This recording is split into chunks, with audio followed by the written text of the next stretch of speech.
જેતપુર શહેરના વેકરિયાનગર વિસ્તારમાં આવેલ અંબિકા ઇન્ડસ્ટ્રીઝમાં આજે વહેલી સવારે કોઈ અગમ્ય કારણસર આગ ફાટી નીકળી હતી.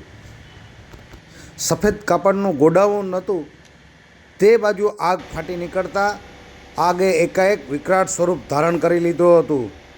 વહેલી સવારે લાગેલી આગની જાણ જેતપુર નગરપાલિકાના ફાયર ફાઇટરોને કરતાં જેતપુર નગરપાલિકાના 3 જેટલા ફાયર ફાઇટરો સ્થળ પર પહોંચી અને આગ ઉપર પાણીનો મારો ચલાવ્યો હતો.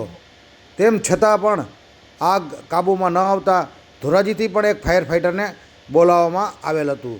આપ આગ દ્રશ્યો જોઈ શકો છો. આગના ઇન્ડસ્ટ્રીઝના જે ભાગમાં આગ લાગેલી છે તે ભાગના દ્રશ્યો કોઈ અગન જવાળાની ભઠ્ઠીઓ હોય તેવા દ્રશ્યો નજરે પડે છે.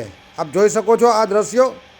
વહેલી સવારે લાગેલી આગ હજુ પણ કાબૂમાં ન આવી હોય ફાયર ફાઇટરો દ્વારા આગ પર પાણીનો મારો ચલાવી અને આગ પર કાબૂ મેળવવાનો પ્રયત્ન હાથ ધરવામાં આવેલ છે.